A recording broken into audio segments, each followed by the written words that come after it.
शिव महापुराण की कथा, भगवान की अविरल भक्ति और मुक्ति। कोने में सर्प को पटका राजा कहते हैं, भीष्म पितामह कहते हैं, मैं राजा के रूप में गंगा नहाने जा रहा था, मैंने किसी को कष्ट नहीं दिया। भगवान कृष्ण ने कहा, अब यहां तक की कथा तो आपने कह दी, अब आगे की कथा मुझसे सुन लो। तुम्हारे दूतों ने सर्प को उठाकर बमूल के कांटे की झाड़ियों में पटक दिया और वो कांटे सर्प को चुभ गए, सर्प उसमें तड़प तड़प कर मर गया। सांप जैसे तड़प तड़प कर मरा, भीष्म पितामह तुमको भी ऐसे ही तड़प तड़प कर मरना पड़ेगा। ये कर्म का दंड मनुष्य को भोगना पड़ता है। शिव महापुराण कहती है, जैसे भीष्म पितामह का थोड़ा सा पाप बाणों की सैया पर पटका, उसी तरह शिव महापुराण की कथा में वर्णन किया वेद व्यास जी ने कि हमारे 7 जन्म के पुण्य, हमारे दादा परदादा के भी दादा के पुण्य की जब गुल्लक, जैसे बच्चा गुल्लक भरता है, 1-1 रुपया इकट्ठा करता है, जब गुल्लक फोड़ता है तो कोई अच्छी चीज लेकर आता है, बड़ा सा गिफ्ट लेकर आता है। उसी तरह जब हमारे दादा परदादाओं की पुण्य की गुल्लक भराते भराते उनके बच्चे भी पुण्य की गुल्लक भरते हैं, भरने के बाद जब गुल्लक फूटती है तब जानो कि अपने परिवार में शिव महापुराण की कथा होती है। यह पुण्य की गुल्लक थी, बिना पुण्य के नहीं। भागवत कराना बहुत सरल है, 18,000 श्लोक हैं, 7 दिन की है, बहुत सहज। गीता जी श्रवण करना भी सरल है, राम कथा भी हजारों हजार बार श्रवण करना सरल है, पर यह 24,000 श्लोक की शिव महापुराण को श्रवण करना बड़ा कठिन है, बहुत कठिन।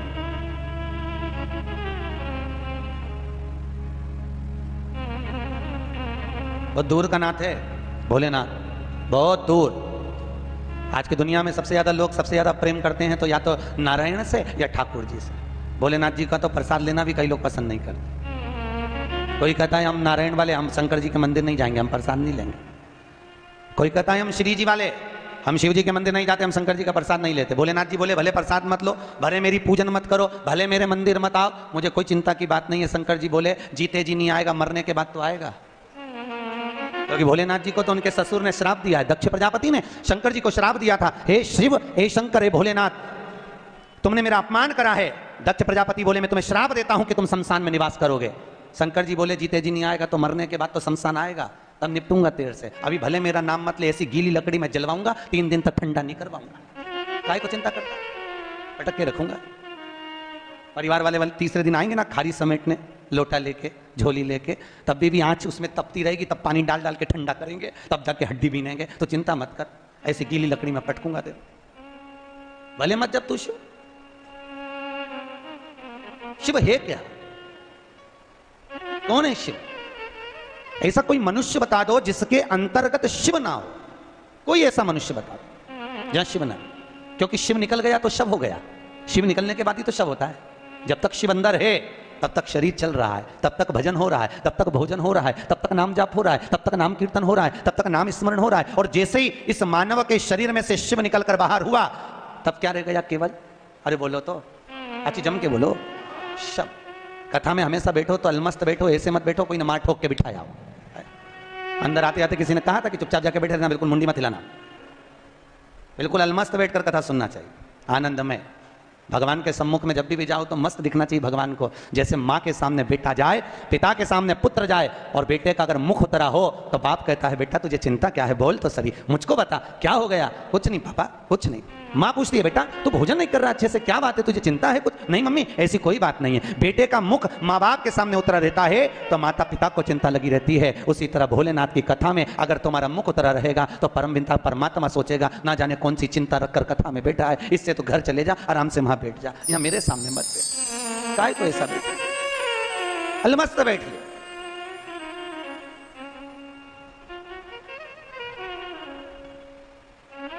और तो और हमारे कंसल जी ने तो पानी की बोतल दे दी है साथ में कि कथा गटकते नहीं बने तो पी पी के गटक।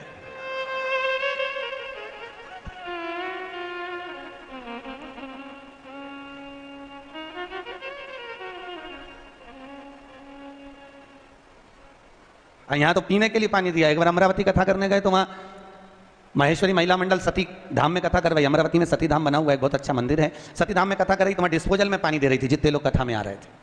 हमने पूछा, जी महेश्वरी महिला मंडल के अध्यक्ष से पूछा, ये क्या कर रही हो? तो कहने, गुरुजी हमारे यहाँ जितनी कथा होती है लोग खूब सोते डट के, तो पानी दे देते हैं, बीच बीच में छींटती रहती है। तो अच्छा हुआ ये डिस्पोजल में नहीं दिया। बोलो हरे हरे। अच्छा दोनों हाथ उठाकर बोलो, क्योंकि सबसे ऊंचा अगर कोई बैठता है तो शंकर बैठता है। कोई पानी की टंकी पे चढ़ाओ, बिल्डिंग के ऊपर खड़ा हो और तुम धीरे से आवाज लगाओ एक कल्लू, तो कोई उतरेगा क्या? वो जम के बोलना पड़ता है कल्लू, तब नीचे उतरेगा। तो शंकर जी बहुत ऊपर बैठते हैं, जितनी तेज बोलोगे शिव जी तक आवाज पहुंचेगी, और आवाज पहुंचेगी तो भोलेनाथ आपकी बात को श्रवण कर लेगा। हर हर। अब बोले जोरदार। शिव दयालु है, शिव कृपालु, ये शिव की कथा है, और शंकर जैसा दुनिया में कोई नहीं हो सकता। भोलेनाथ जैसा कितना सरल, कितना सहज। मेरा वेंकटेश भगवान भी अगर तिरुमाला के शिखर पर आया तो सबसे पहले आज्ञा ली तो शंकर जी से ली है। कितना दया। मेरे नारायण ने पूछा भोलेनाथ जी से, प्रभु मेरे को पृथ्वी पर तप करने आना है। भोलेनाथ जी ने कहा तो आ जाओ, क्या दिक्कत है? शंकर भगवान ने कहा आओ पधारो। इतने में नारायण बोले मैं तप करने पृथ्वी पर तो आ जाऊंगा, पर शिव जी क्या बताऊं, मैं पृथ्वी पर तप करूंगा तो ये दुनिया के लोग मुझे तप नहीं करने देंगे, क्या करूं मैं? इतने में शंकर जी ने कहा आप काय को चिंता करते हो, आप तिरुमाला के शिखर पर बैठकर तप करना, मैं कपिलेश्वर महादेव के रूप में नीचे बैठकर तुम्हारी रक्षा करूंगा। आज भी तिरुमाला पर मेरे नारायण हैं और नीचे मेरे भोलेनाथ है, मेरे शिव। और लोग कहते हैं हम नारायण भजते हैं, हम शंकर जी को नहीं भजते। अगर शंकर नहीं होते नारायण तिरुमाला पे नहीं आते। मेरे श्री जी बाबा गोवर्धन के पर्वत पे से श्रीनाथ जी की मूर्ति जब चली, पूरी पृथ्वी पर भगवान श्री जी बाबा घूम कर आ गए। अंत में मेवाड़ की भूमि में जब श्री जी पहुंचे तो भगवान भोलेनाथ जी से कहा मैं घूम घूम कर थक गया, भोलेनाथ मैं कहां रहूं? शंकर भगवान ने कहा मेवाड़ की भूमि पर रहो, नाथ द्वारा में विराजमान रहो, मैं एक लिंग जी के रूप में तुम्हारी रक्षा करूंगा। और नाथ द्वारा में श्री जी बाबा बैठे, एक लिंग जी के रूप में शंकर जी ने उनकी रक्षा करी। कितना प्रेम। हम कहते हैं राम अलग है, हम कहते हैं कृष्ण अलग है, हम कहते हैं शिव अलग है, मानो तो ये तीनों एक है। ये भ्रम हमारा। पहले दुनिया के लोग माथे पर भी 3 रेखा लगाते थे, देखा है आप लोगों ने? शिव जी को लगती है 3, नारायण को लगती है, अरे बोलते जाओ 3, 2 सफेद 1 लाल, है वही 3, बस इनकी आड़ी है, इनकी खड़ी है। श्री जी बाबा का अगर फोटो का दर्शन करना, श्रीनाथ जी की मूर्ति का दर्शन करना, तो ऊपर ऐसी मात्रा लगी दिखेगी यू मार्ग का तिलक, पर अंदर से सोने की 3 रेखा अलग दिखेगी। उनको भी लगती है 3, सत्यम शिवम सुंदरम, ये 3। पर दुनिया के लोगों ने आज के जमाने में सत्य को मिटा दिया, शिव को मिटा दिया, सुंदर बनने के लिए घिस के लगा लिया। बस व्यक्ति जिससे सुंदर दिखे दुनिया के लोग आज के जमाने में वो तिलक लगाते हैं। और सत्य को मिटाकर कहां जाओगे? किस स्थान पर? भगवान कृष्ण की 16,108 रानियां थी। कितनी रानियां? जम के बोलो जरा। 16,108। पर 16,108 रानियां होने पर भी भगवान कृष्ण के यहां जब औलाद नहीं हुई तब भगवान कृष्ण ने अपने गुरु गर्गाचार्य बाबा को बुलवाया और द्वारकापुरी में बुलवा कर पूछा, गुरुदेव मेरी 16,108 रानियों से औलाद नहीं होती, संतान नहीं होती, मैं क्या करूं? गर्गाचार्य बाबा ने कहा तुम चिंता मत करो, पार्थिव शिवलिंग का निर्माण करो। शंकर भगवान के शिवलिंग का निर्माण कर एक एक रानी के साथ में 11-11 दिन तक बैठकर शिव जी का अभिषेक करो। और पार्थिव शिवलिंग का निर्माण गर्गाचार्य बाबा के कहने पर भगवान कृष्ण ने करा। एक एक रानी के साथ में 11-11 दिन तक भगवान शिव का अभिषेक करा। तब भगवान शंकर प्रकट हो गए और शिव जी प्रकट होकर बोले, कन्हैया मांगो तुम्हें क्या चाहिए? शंकर भगवान ने जब कहा, कृष्ण बोले मेरे यहाँ औलाद नहीं है। शिव जी ने कहा क्यों चिंता करते हो? तुमने 11-11 दिन तक एक एक रानी के साथ में बैठकर मेरा अभिषेक करा है। जाओ मैं तुम्हें वर प्रदान करता हूं कि एक एक रानी से तुम्हें 11-11 संतान होगी। और 1,77,186 भगवान कृष्ण के बच्चे हुए। ये शंकर जी की कृपा से। अब तुम्हें कितने चाहिए बोलो?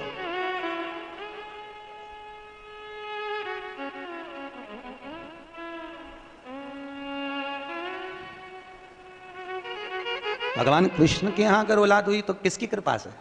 अरे बोलो, भोलेनाथ की। कौन होगा ऐसा?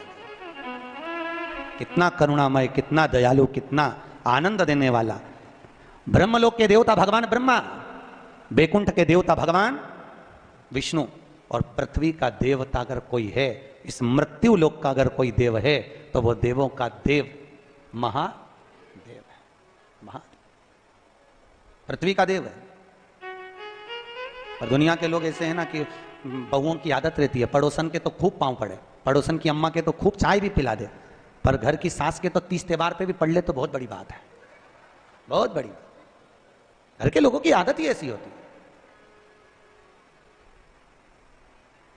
घर के लोगों, घर की माँ के पाँव नहीं पड़ेगी, पड़ोसन के खूब पढ़ लेगी, काकी सास के पढ़ लेगी, मौसी सास के पढ़ लेगी, देवरानी आदि का जितनी पड़ोसन के कोई भी आएगा उसका आदर करेगी, सम्मान करेगी, धोख लगाएगी। पर घर में सास बैठी है, उसके पाँव नहीं पड़े तो सास की चिंता भी नहीं रहे, सास के भले मत पड़ मेरे पाँव, मत पड़, नहीं पड़े तो मैं भी देखूं तो पड़ोसन के कितने ही पाँव पड़ ले, क्या पड़ोसन अपनी जायदाद का हिस्सा दे देगी तेरे को?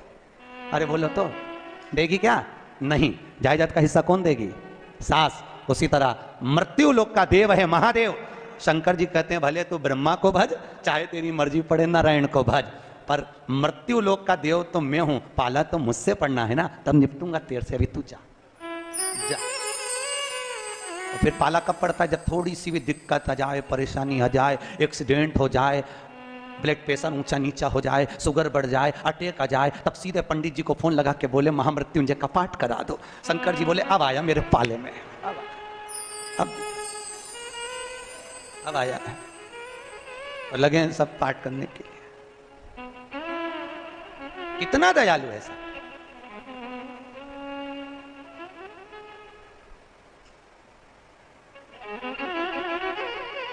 भगवान नारायण का अगर विवाह भी कराने वाला कोई है लक्ष्मी से तो वो मेरा शिव ही है। कौन ने कराया था विवाह? शंकर भगवान। क्या नाम है माता लक्ष्मी की, माता जी का?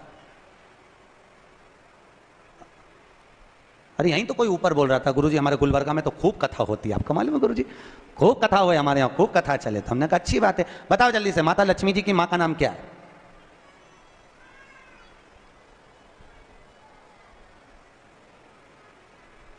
अरे बोलो तो। हर हर महादेव। माता लक्ष्मी की माँ का नाम था ख्याति देवी। क्या नाम था? ख्याति देवी। कितनी लक्ष्मी हुई? अष्टलक्ष्मी। उसमें से नारायण को कितनी लक्ष्मी भी आई? 2 लक्ष्मी। एक माता ख्याति की पुत्री श्री लक्ष्मी और दूसरी समुद्र देवता की बेटी लक्ष्मी महालक्ष्मी। ये 2 लक्ष्मियां भगवान नारायण को भी आई। कौन कौन सी लक्ष्मी भी आई? जम के बोलो। एक श्री लक्ष्मी, कौन है ये? माता ख्याति की बेटी। और दूसरे नंबर पर महालक्ष्मी, कौन है ये? समुद्र देवता की बेटी। अब जिस नारायण भगवान के साथ में मंदिर में लक्ष्मी जी की पूजन करते हो वो लक्ष्मी इन दोनों में से कौन सी? बोलो जल्दी से। है? महालक्ष्मी तो मात्र 7 दिन तक भगवान नारायण के साथ रुकी थी, और 7 दिन रुकने के बाद में जब श्री लक्ष्मी ने भगवान शिव से जाकर निवेदन करा, भोलेनाथ मेरे प्रभु नारायण का विवाह समुद्र देवता की बेटी महालक्ष्मी के साथ भी हुआ है, आप करुणा करिए। था भगवान भोलेनाथ ने पार्वती जी का एक मंगल सुमंगल आनंदमय तीज का व्रत बताया। तीज का व्रत जब श्री लक्ष्मी ने करा, वो व्रत आज भी माताएं करती हैं, निमाणी की पूजन करती हैं, आज भी सत्तू बनाती है, और 3 तरह का सत्तू बनता है, आटा का, बेसन का और चावल का। तीनों का अलग अलग प्रमाण है, कल आपको कथा में बताएंगे कि आटे के सत्तू का क्या प्रमाण है, और आपको मालूम हो तो आप हमें बता देना, उसमें कोई दिक्कत वाली बात नहीं हो। और तो कथा तो ऐसी चलेगी, आधी हम बाँचें आधी तुम बाज देना। आटे का सत्तू, चने की दाल का सत्तू और चावल का सत्तू, ये तीनों क्यों बनते हैं? और सत्तू भी बनाओ तो चक्की ऐसा बना लो, पर पिंडा बनाना क्यों जरूरी होता है? वो पिंडे का क्या महत्व है? और श्री लक्ष्मी और महालक्ष्मी की कथा में वर्णन है दोनों। वो कथा कल आएगी, उसको अपन कर लेंगे। पर आज जो कथा चल रही है कि श्री लक्ष्मी को माता पार्वती जी का विवाह, सुंदर व्रत बताया, और उस व्रत को माता पार्वती ने करा। और उस व्रत को माता श्री लक्ष्मी ने जब करा, पार्वती के व्रत का हो, तब माता श्री लक्ष्मी और महालक्ष्मी दोनों एक हुई, और एक होकर नारायण के साथ में जाकर विराजमान हुई। आज भी जो माता लक्ष्मी का एक हाथ नीचे है और कमल का पुष्प पकड़ी है, वो लक्ष्मी जी का महालक्ष्मी दर्शन है। और माता अगर हाथ देर से इशारा कर कर आशीर्वाद दे रही है, वो श्री लक्ष्मी का भाग है। माता का 2 भाग।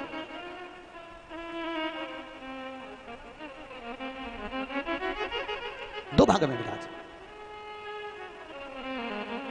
आज बाबा भोलेनाथ की कथा कर रही करुणा सागर भगवान शिव जो आनंद की राशि हैं, मृत्युलोक का जो देव है महादेव, पृथ्वी पर रहने वाले जीवों को कष्ट ना हो, उनको सुख ही देने वाला, सदा प्रसन्नता प्रदान करने वाला। बद्रीनाथ किसका था? जिस बद्रीनाथ में नारायण बैठे हुए हैं, आप लोग बोलते हो ना बद्री विशाल भगवान की, अच्छे से बोलो, बद्री विशाल भगवान की। हाँ, कौन बैठा है बद्री विशाल में? अरे बोल दो। तुम तो बोलने में भी घबराने लगे कि महाराज ना जाने क्या बोल देगा, पट्टा ही ठिकाने। कौन बैठे वहां पर? नारायण बैठे कि नहीं बैठे? तो वो बद्री विशाल किसका था? जिस बद्री विशाल के मंदिर में बद्री विशाल बैठे हैं, भगवान नारायण विराजमान हैं, वो बद्रीनाथ की भूमि किसकी थी? भगवान शिव और पार्वती का निज घर था। शिव और पार्वती वहां निवास करते थे, शंकर और पार्वती वहां रहते थे। एक बार भगवान नारायण के साथ में लक्ष्मी मैया भ्रमण के लिए निकली बद्री का आश्रम में, अलकनंदा नदी के तट पर। और माता लक्ष्मी ने जैसे ही बद्रिकाश्रम को देखा, इतना सुंदर आश्रम, नारायण ने शिव जी को नमन करा, शंकर ने नारायण को नमन करा, दोनों एक दूसरे को नमन करे। और इतने में नारायण लक्ष्मी को लेकर वापिस जाने लगे तो लक्ष्मी जी ने नारायण को रोक लिया और कहा, प्रभु रुकिए, मेरे वचन को सुनो, यह बद्रिकाश्रम मुझे बहुत अच्छा लग रहा है, नाथ कुछ भी करो पर यह बद्रिकाश्रम मेरा होना चाहिए।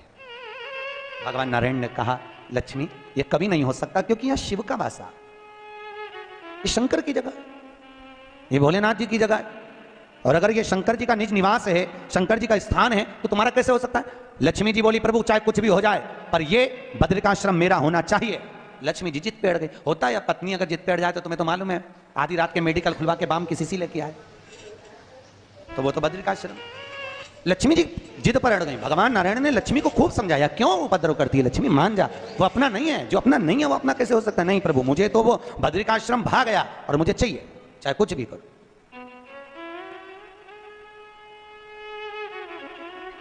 और देखो, अगर भाग्य में है, किस्मत में है, तो जरूर मिलता है, जरूर।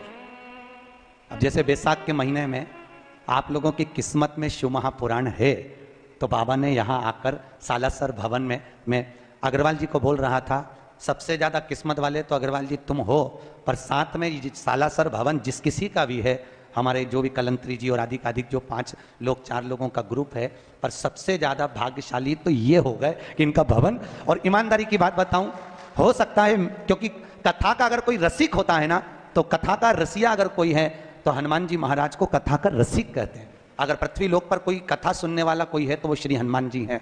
मेरे हनुमान जी महाराज ऊपर बैठे हैं, उनको लग रहा होगा मंदिर में बैठे बैठे कि बहुत दिन हो गए रे, राम कथा सुनी, भागवत सुनी, पर हनुमान जी सोचे जिसका मैं अवतार हूं उसकी कथा आज तक नहीं सुनी, मैं निकल कर कहां जाऊंगा, इसलिए शिव पुराण को यही ले आया हूं। यही अपन सबकी सोचते पर उसने अपनी सोच ली। आज पंडित जी ऊपर सुबह घंटी हिलाकर पूजन कर रहे थे, मैं समझ गया, मैंने कहा हो जाओ तैयार, कथा की तैयारी है।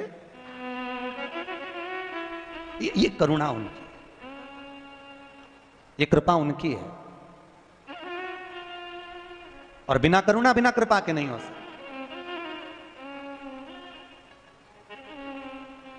ये प्रभु कृपा से।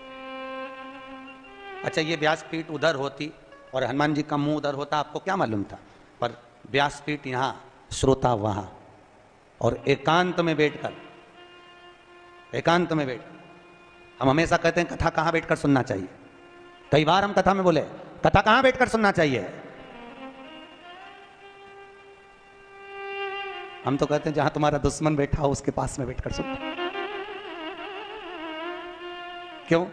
अगर दुश्मन के पास बैठकर सुनोगे और थोड़ी सी भी अगर कोई अच्छी बात हुई तो बात नहीं कर पाओगे, उसने जरा सा टुल्ला मारा तो फिर ना हिल सकते ना डुल सकते, जैसे बैठे हो ना बस वैसे ही बैठे रहना है, हिल नहीं सकते जरा सा भी 3 घंटे तक, और जैसा वो बैठी वैसे की वैसे बैठो, नींद का झपकी भी नहीं आ सकती, क्योंकि जरा सा आंख लगी और इस पे पड़ गई, उसने दिया धर के, तो हो गई नींद।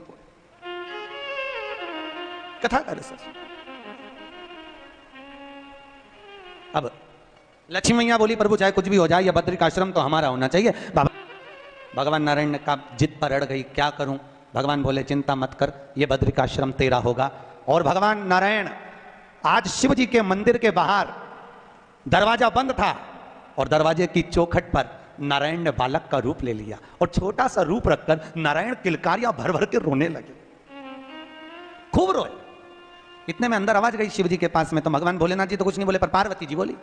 पार्वती जी ने कहा, प्रभु ना जाने कौन बालक रो रहा है, ना जाने किसकी माँ यहाँ छोड़कर चली गई है, बच्चे को बेचारा रो रहा है। बाबा भोलेनाथ जी बोले, रोने पर मत जा, यहाँ बाजू में बैठी रहे। पार्वती जी बोली, प्रभु ना जाने किसका बच्चा है, अकेला है, मैं गोदी में ले लूं? भगवान भोलेनाथ जी बोले, गोदी में तो लेना ही मत, बिल्कुल भी मत लेना, क्योंकि जो औलाद गोदी आ जाती है पूरी जायदाद का हिस्सेदार बन जाती है, गोदी तो लेना ही मत।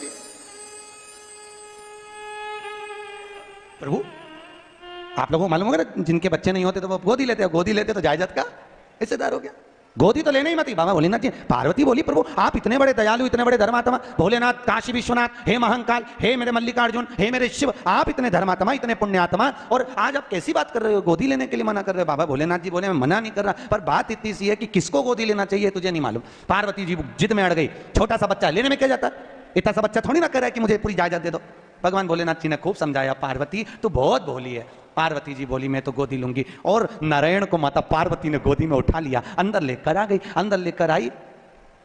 अब 33 करोड़ देवी देवता में केवल एक देवी देवता हैं, वो शिव और पार्वती, जो प्रतिदिन शाम के समय पर भ्रमण पे निकलते हैं। प्रतिदिन जैसी 4 बजे शाम की और 7 बजे से 4 से 7 बजे के बीच में शंकर और पार्वती के भ्रमण का समय है। भ्रमण का समय दोनों। अच्छा, इनको देख के लोग, जितने देवी देवता ना, इनके भी हृदय में थोड़ा कचोटपन तो आता है। जैसे कोई घूमने, तुम्हारा दोस्त हो, अपनी पत्नी को लेकर रोज घूमने जाना, तो पत्नी एक दिन पड़ोसी की पत्नी कही दे उसको देख लो, वो रोज घुमाने ले जाए स्कूटर पर बिठा के, और एक तुम फुर्सत ही नहीं कमाने से।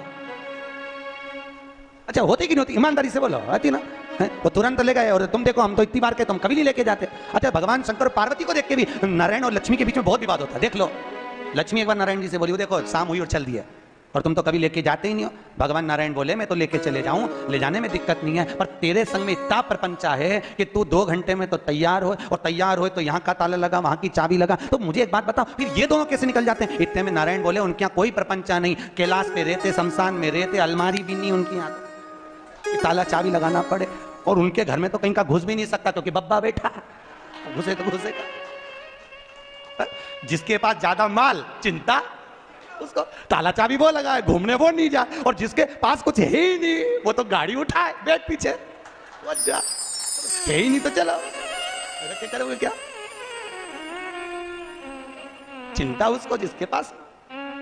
भोलेनाथ जी तो बेफिक्र, काय की चिंता उनको, कुछ है उनके पास दमदार चीज नहीं, कुछ हो तो बताओ। गले में सांप, रुद्राक्ष की माला, भस्मी रपेटे हुए, वो भी शमशान की, और घर में जाके देखो तो कुछ भी नहीं। पार्वती जी बोलती कल क्या बनाएंगे, तो क्या कल दूसरी चीज आ जाएगी, तो आज खा कुआ ना चित करो। और एक अपन तिरुपति गए, वहां से भी लड्डू ज्यादा लिया है, वो भी फ्रिज में रखे संभाल संभाल के।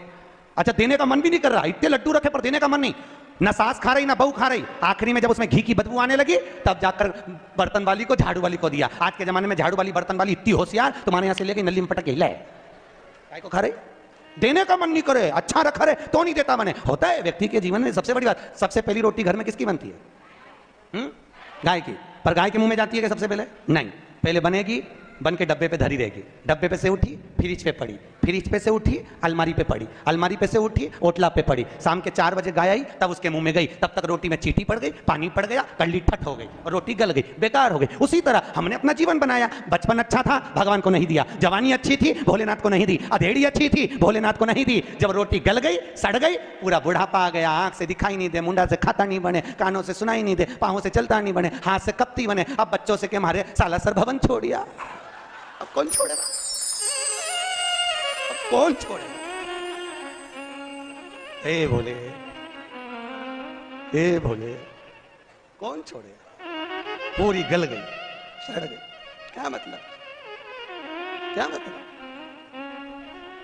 बचपन खेल में खोया, जवानी नींद भर सोया, बुढ़ापा देख कर रोया, सिराने मौत हंसती है, क्या। इसलिए भोलेनाथ से निराला यहाँ को ही नहीं, भोलेनाथ से निराला यहाँ कोई नहीं, भोलेनाथ से निराला यहाँ कोई नहीं, भोलेनाथ से निराला यहाँ कोई नहीं, कोई नहीं रे यहाँ, कोई नहीं रे यहाँ, कोई नहीं। देखिए एक बार परम कथा के रसिक श्री डोंगरे जी महाराज इंदौर में कथा कर रहे हैं। डोंगरे जी ने कहा भजन में दोनों हाथों से ताली बजाओ। किसी ने खड़े होकर पूछा डोंगरे जी महाराज से, महाराज ताली बजाने से क्या होता है। डोंगरे जी महाराज बोले ताली बजाने से पाप निकल जाता। दूसरे ने पूछा महाराज जी वो पाप निकल के जाता किधर है। डोंगरे जी महाराज बोले जो ताली नहीं बजाता उसमें भरा जाता। इसलिए पड़ोसी जितनी देर ताली बजाए उससे तुम्हारी आवाज आए, ट्रांसफर होता रहेगा, नहीं तो मालूम पड़े इधर का नहीं इधर भरा जाए। दोनों हाथों से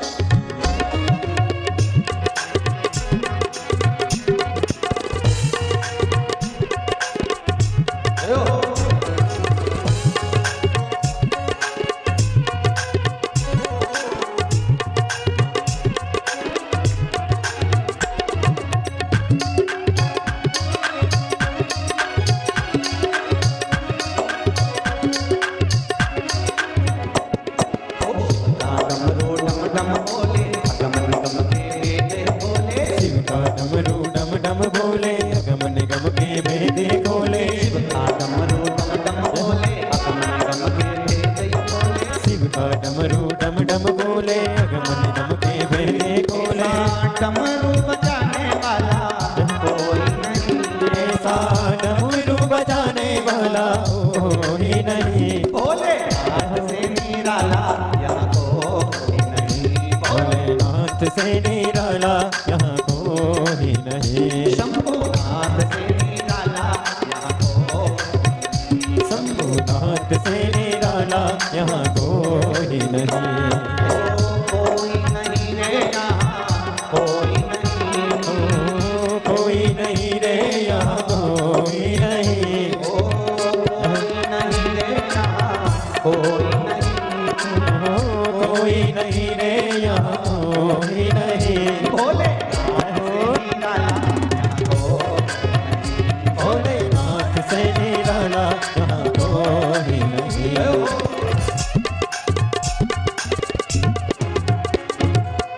कोई नहीं रे यहाँ कोई नहीं, कोई नहीं रे यहाँ कोई नहीं। कोई नहीं रे यहाँ कोई नहीं, कोई नहीं रे यहाँ कोई नहीं। गोरीनाथ से निराला यहाँ कोई, भोलेनाथ से निराला यहाँ कोई नहीं। भोलेनाथ से निराला यहाँ कोई नहीं। भोलेनाथ मैंने पहले ही बोला था जी का जंजाल लाई क्यों उठा के, अब करें क्या? भोलेनाथ जी ने बोला अब तू बता। पार्वती बोली इसको घर में छोड़ जाते हैं और अपन भ्रमण करके वापिस आ जाएंगे। बाहर से कुंडी लगा जाते हैं। नारायण को भवन में छोड़ा, बाहर से लगाई कुंडी और भोलेनाथ जी के साथ में माता पार्वती बैठ के चली।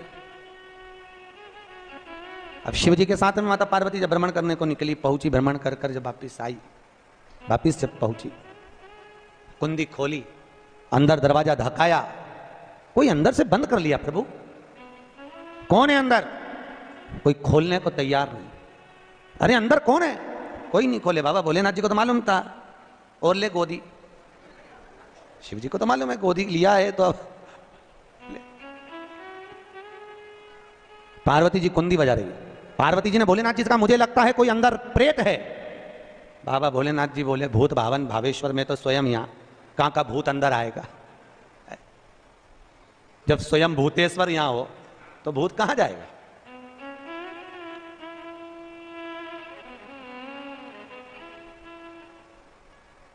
कई लोग कहते महाराज जी हमको बहुत डर लगता है रात्रि में। हमने कहा काय को डर लगता है? क्यों डर क्यों लगे? भूत भावन भूतेश्वर भगवान का स्मरण करो तो डर कैसा कैसा? अकाल मृत्यु वो मरे जो काम करे चंडाल का, काल उसका क्या बिगाड़े जो भक्त हो महा काल का। उसका बाल बांका नहीं हो सकता जो शिव की उपासना कर रहा। जो शंकर की उपासना करे उसका बाल बांका कैसे हो सकता है? कौन लगे? प्रभु अंदर से दरवाजा बंद है। भोलेनाथ जी ने कहा दरवाजा बजा, पार्वती और बजा, दरवाजा बजा, खुले ही नहीं। शिव जी ने कहा एक काम करो बाहर आ जाओ। इतने में माता पार्वती क्रोध में आकर बोली अंदर जो भी हो दरवाजा खोलो नहीं तो मैं श्राप दे दूंगी। तब भगवान विष्णु और लक्ष्मी ने दरवाजा खोला। दरवाजे पर आकर बोले भोलेनाथ ये नगरी, ये बद्रिकाश्रम मेरी पत्नी पार्वती जी के सम्मुख में लक्ष्मी जी कहती हैं मुझे और मेरे नारायण को बहुत भाया है, इसलिए यह बद्रिकाश्रम आप हमें दे दो। शंकर भगवान ने कहा ठीक है। पार्वती जी ने शिव जी को देखा और कहा अपना घर अपन इनको दे दे। भोलेनाथ जी बोले मैं पहले ही बोला था गोदी मत ले, अब लिया है तो दे। अच्छा शिव जैसा दानी कहां होगा? सबसे पहली रामचरितमानस की रचना किसने करी थी? बोलो तो किसने करी? सबसे पहली रामचरितमानस की रचना शंकर भगवान ने करी। बाबा भोलेनाथ जी 100 करोड़ श्लोक थे उसमें। 33 करोड़ मनुष्य को, 33 करोड़ देवता को और 33 करोड़ श्लोक राक्षसों को बांटे थे बाबा शंकर ने। थोड़ी देर बाद मनुष्य देवता राक्षस फिर आ गए थे। प्रभु इतनी बड़ी रामचरितमानस की रचना आपने करी है और इसमें से 1 करोड़ श्लोक आपके पास में रहेगा, ये हमको और दे दो। भगवान ने कहा ले जाओ 33 लाख और ले जाओ। थोड़ी देर बाद मनुष्य देवता राक्षस फिर आ गए, क्योंकि शिव जी के पास 1000 श्लोक रह गए। बोले ना 1000 श्लोक आपके पास में है। शिव जी ने कहा ले जाओ 33 और ले जाओ। शिव जी के पास 100 श्लोक रह गए। मनुष्य देवता राक्षस फिर आ गए। भोलेनाथ 100 श्लोक आपके पास में। भोलेनाथ जी ने कहा ले जाओ 33 और ले जाओ। शिव जी के पास 1 श्लोक रह गया। मनुष्य देवता राक्षस फिर बोले भोलेनाथ 1 श्लोक आपके पास में, ये हमें दे दो। शंकर भगवान ने कहा लेने वाले 3 श्लोक 1 करूं क्या? शंकर भगवान ने 1 श्लोक को बांटा तो वह अनुष्टुप छंद का श्लोक था, भगवान शंकर ने तोड़ दिया। अनुष्टुप छंद में संस्कृत के 32 अक्षर होते हैं, 10 अक्षर शिव जी ने तीनों को दे दिए। शंकर जी के पास 2 अक्षर रह गए। मनुष्य देवता राक्षस फिर आकर बोले भोलेनाथ ये 2 अक्षर हमको दे दो। शिव जी ने कहा पूरी रामायण तुमको दे दी, रामचरितमानस तुमको दे दी, पर ये 2 अक्षर नहीं दूंगा। मत दो, पर बताओ तो भोलेनाथ आपने दुनिया को सब कुछ दिया, अपने पास क्या रख लिया? शंकर जी ने कहा एक रा, दूसरा मां, राम मैंने अपने पास रखा, बाकी का सब दुनिया को दे दिया। सब राम मेरे पास है, और राम के सिवा कुछ भी नहीं मेरे पास, केवल राम। और एक अपन राम दूसरे को दे देते हैं, काम अपने पास रख लेते। सुबह सुबह जितने मिलेंगे ऐसे ही मिलेंगे। भैया राम राम, पूछो कहां जा रहा? काम पे जा रहा। राम तू धर ले, काम मैंने धर लिया। और भगवान ने राम अपने पास रखा और सारी दुनिया को काम से लगा दिया। लगेगा राम अपने पास है।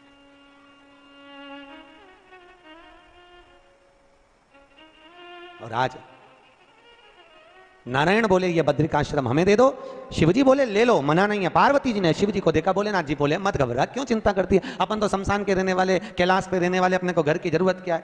प्रभु फिर कहां रहेंगे? शंकर भगवान बोले ये किसने ले लिया तो दुनिया थोड़ी ना कम पड़ गई, चल अपन केदारनाथ पर रहेंगे। बद्रिकाश्रम नारायण को दे दिया, केदारनाथ पे जाकर शिव जी रहने लगे। भले रह लो। तो किसका था बद्रीनाथ? अरे बोलो तो शिव जी। भले तुम जाके वहां नारायण नारायण करो, बद्रिकाश्रम भगवान की जय बोलो, बद्री नारायण की जय बोलो, पर आज भी प्रमाण है बद्रीनाथ में अगर 41 दाने चने की दाल के पीले कपड़े में बांधकर जो शंकर भगवान के 41 बार नाम लेकर बद्रिकाश्रम को चढ़ाता है, आज भी उसकी मनोकामना पूरी हो जाती है। इसलिए बद्री नारायण में चने की दाल चढ़ती है। क्या चढ़ती है? चढ़ाई किन चढ़ाई? कभी गए हो आप लोग बद्रिकाश्रम? गए? कौन कौन गए? हाथ उठा। गए हो? चने की दाल चढ़ाई है वहां पर? ये देखो सब माताएं जानती है चने की दाल वहां चढ़ती है। क्यों चढ़ती है किसी को नहीं मालूम, पर उसका कारण यह शिव महापुराण में लिखा कि बद्रिकाश्रम में चने की दाल शंकर भगवान का नाम लेकर चढ़ाई जाती है। क्यों? क्योंकि जब जैसे दादी को स्वर्ण सीढ़ी चढ़ाते हैं, देखा स्वर्ण सीढ़ी चढ़ाते हैं तो चने की दाल बर्तन में भरते हैं, फिर उस पर सोने की सीढ़ी रखते हैं, तब वो स्वर्ण सीढ़ी चढ़ती है। उसी तरह जब हम किसी बच्चे को गोदी लेते हैं और उसको कोई दान देते हैं, अपना मकान अपनी जायदाद जब उसके नाम लिखते हैं, तो बच्चे को जब गोदी लिया जाता है तो सामने थाली में चने की दाल भरी जाती है। नामकरण संस्कार जब बच्चे का किया जाता है तो सामने थाली में चने की दाल रखी जाती है। क्यों? चने की दाल जब हम दान करते हैं तो स्वर्ण के बराबर दान का, प्रॉपर्टी के बराबर दान का लाभ जीव को प्राप्त होता है। आज भी नारायण के मंदिर में बद्रिकाश्रम में 41 दाने चने की दाल के देने पर, आपको 41 तो गिनता नहीं इसलिए पोटली में बांध कर ले जाता है, जितने हैं दे दो। शिव का नाम समर्पित करिए। हर हर भगवान शिव का नाम लेकर बद्रिकाश्रम में चने की दाल का दान। अच्छा, इसलिए केदारनाथ में जपा जाता है नारायण नारायण और बद्रिकाश्रम में जपा जाता है ओम नमः शिवाय। दोनों जगह विपरीत दशा है। केदारनाथ जी में क्या जपना चाहिए? श्रीमन नारायण ओम नमो भगवते वासुदेवाय श्री कृष्ण शरणम मम। ऐसे केदारनाथ जी में बैठकर भगवान का नाम का जाप करना चाहिए। और बद्रिकाश्रम में जब भी जाओ तो मुख से ओम नमः शिवाय, ओम नमः शिवाय। जैसे व्यक्ति का कोई काम नहीं हो रहा हो, बहुत दिन से लगे, बहुत समय से लगे, ये काम हो ही नहीं रहा, तो शंकर जी का नाम को उल्टा कर कर जपना चालू कर दो। नमः शिवाय ओम। सीधा नाम क्या है? ओम नमः शिवाय, शिवाय नमः ओम। जब उल्टा नाम व्यक्ति जपना चालू कर देता है, जिस बच्चे के, बच्ची का, जिसका भी विवाह नहीं हो रहा हो, कोई काम नहीं हो रहा हो, कोई सीए की पढ़ाई कर रहा है और एग्जाम में निकल ही नहीं रहा, 3-3 4-4 बार बैठ गया, पास ही नहीं हो रहा, उस बच्चे को बोल दो बस सुबह उठते से ही शिवाय नमः ओम बोलना चालू कर दे, एक ही बार में सीआ पास ले। कहा करत बा जॉब नहीं लग रहा, जब उल्टा उल्टा जब ले। ये उसी में का हाल है। जैसे किसी व्यक्ति से अपने को पैसा लेना और दे नहीं रहा, क्या करना है? सूर्य नारायण भगवान को अर्घ दो। तो 21 दाने लाल मिर्ची के जो दाने होते हैं देखें लाल मिर्ची के अंदर दाने होते हैं, उसके 21 दाने निकालकर पानी में डाल दो और पानी में डालकर उसी जल से सूर्य को अर्घ दे दो। उस व्यक्ति का नाम लेकर जिससे पैसा लेना है, हाथ जोड़कर देने आता है, तुरंत 3 महीने के अंदर पैसा लौटा दे, हाथ जोड़कर। ये सूर्य को अर्घ देने पर मात्र व्यक्ति दौड़कर पैसा देने आता है, कितना भी हो, रहने नहीं देता प्रचंड। शिव के सिवा दुनिया में कोई दानी नहीं, शंकर जैसा कोई दानी नहीं हो सकता। स्वयं कैलाश पर रहता है और दुनिया को लखपति करोड़पति आनंदपति बनाकर भेज देता है। जो आप लोग लक्ष्मी जी के साथ कुबेर जी की पूजन करते हो ना, कौन है ये कुबेर जिसकी पूजन करते हो दिवाली पे? कौन है? एक चोर भगवान शिव के मंदिर में चोरी करने के लिए गया और उसके पास में रात्रि के समय देखने के लिए, उजाला करने के लिए, कोई प्रकाश करने के लिए कोई मशाल या अग्नि नहीं थी। उसने शंकर जी के मंदिर का त्रिशूल उठाया, अपने कंधे का पिछोड़ा उठाया, उसको लपेट कर उसमें दिए से आग लगाकर त्रिशूल से चारों तरफ घुमा घुमा कर उजाला कर कर देखने लगा। जैसे ही देखा वैसे ही मेरे शंकर प्रकट हो गए और शिव जी प्रकट होकर बोले, मांग तुझे क्या चाहिए? भोलेनाथ मैं तो चोर हूं, चोरी करने आया था, मेरे परिवार का भरण पोषण करना है। भोलेनाथ जी बोले, आज शिवरात्रि के दिन तूने रात्रि के समय पर मध्य रात्रि में मेरे मंदिर में प्रकाश करा है, इसलिए मैं तुझे वर देता हूं, जा कुबेर के सिंहासन पर तू बैठेगा। और भगवान शंकर ने कुबेर को नीचे उतार दिया और या चोटे को कुबेर बना दिया। सोचो कितना दयालु होगा, चोर को कुबेर बना दिया। जिस कुबेर की तुम पूजन करते हो ये चोट्टा है, चोर है। और यही कुबेर जब खूब धनपति बन गया, खूब अपार धन आ गया, तो इसने पूरे 33 करोड़ देवी देवताओं को निमंत्रण करने बुला लिया, आओ साहब हमारे यहाँ आकर भोजन करो। क्यों? सबको दिखाने के लिए हमारे यहाँ का राज सत्ता तो देखो कितनी है। अब चोर को कुबेर बना दिया, सबको बुलाया, सबको, और शंकर जी को बुलाना भूल गया। इतने में देवऋषि नारद जी वहीं से आ गए।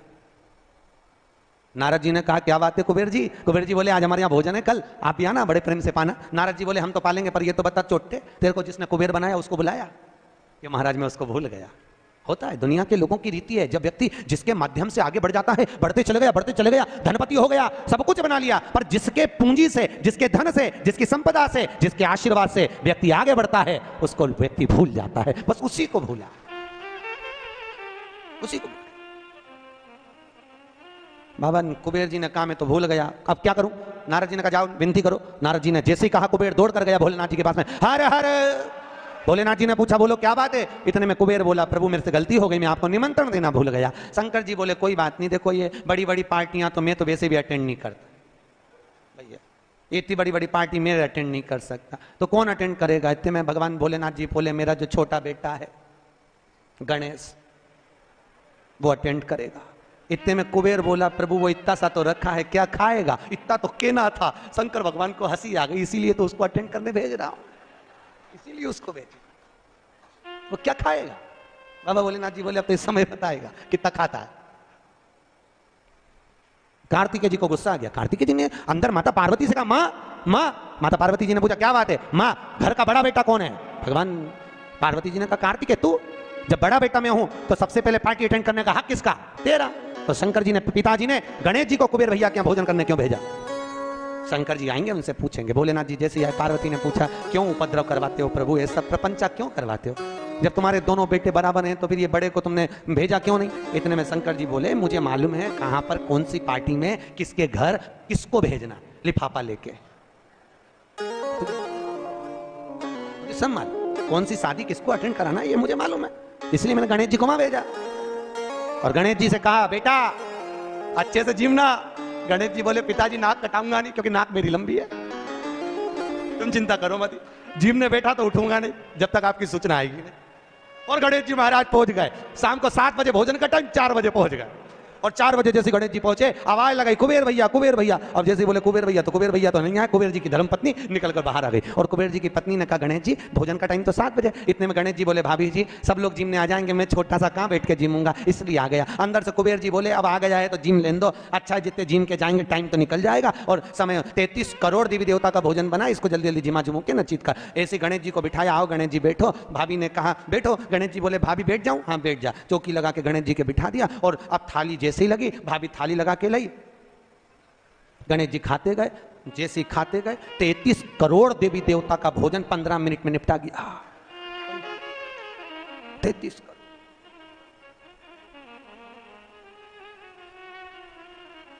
33 करोड़। अब 33 करोड़ देवी देवता का भोजन जब 15 मिनट में निपटा, सारा भोजन खत्म।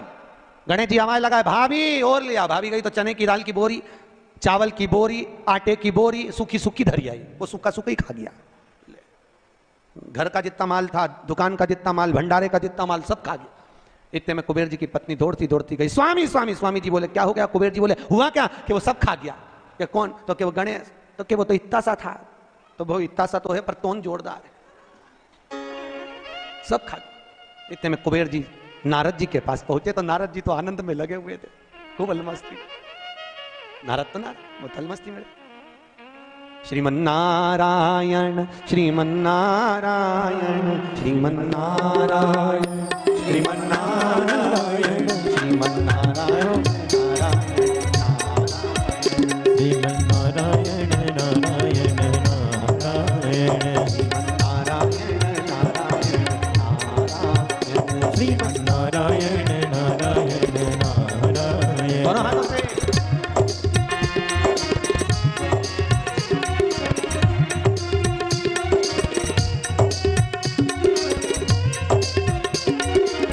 जय हो।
कहा नारद जी कुछ करुणा कर दो प्रभु, हमारे यहाँ का सारा भोजन कर गए वो गणेश जी महाराज, सारा भंडार खाली हो गया। इतने में नारद जी बोले भैया उसको तो एक ही रोक सकता है। कौन? कौन रोकेगा? कि भोलेनाथ जी के सिवाय कोई नहीं रोक सकता। जाओ भोलेनाथ जी से विनती करो। और उसी समय पर कुबेर जी दौड़ कर गए भोलेनाथ जी के पास में। हे शिव, हे शंकर, हे कैलाशी, हे अविनाशी, हे भोलेनाथ। भोलेनाथ जी ने पूछा बोलो क्या बात है कुबेर, तुम्हारा मुख उतरा हुआ है? कुबेर जी ने कहा प्रभु वो गणेश जी। शंकर जी बोले गणेश को क्या हो गया? वो दुनिया को सब कुछ कर देता है, उसको क्या हो गया? कि उसको कुछ नहीं हुआ, जो कुछ हुआ 33 करोड़ देवी देवता को हुआ है। कुछ बचा ही नहीं है, वो सब खा गया।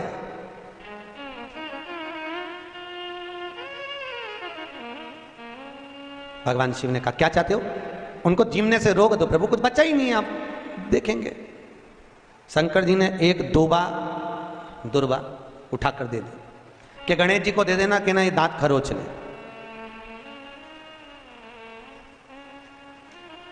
कुबेर जी लेके एक दूबा चले। कुबेर जी ने सोचा खाया इतना है, तो एक दूबा से क्या काम चलेगा। जाते जाते उन्होंने दूबा की गड्डी बना ली। आज भी नियम है, गणेश जी को ढेर सारी दूबा चढ़ाने की जरूरत नहीं है। शिव जी ने एक दुर्बा गणेश जी को दी थी, इसलिए एक दुर्बा गणेश जी को चढ़ा दो तो गणेश जी स्वीकार कर लेते हैं। ढेर सारी चढ़ाने से कोई लाभ नहीं है कि बहुत सारी चढ़ाएंगे तो गणेश जी राजी होंगे।